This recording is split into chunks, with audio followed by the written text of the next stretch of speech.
Ito ang Mount Marami. Ito yung view niya.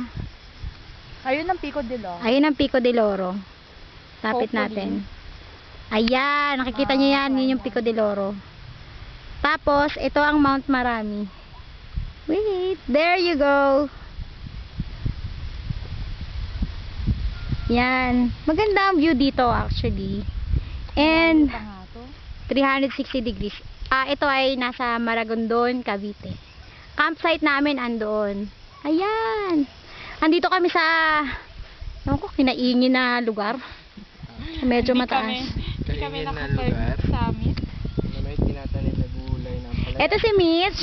Mitch. Sad ako, hindi ako nakapag-summit. Pero okay lang, masaya pa rin.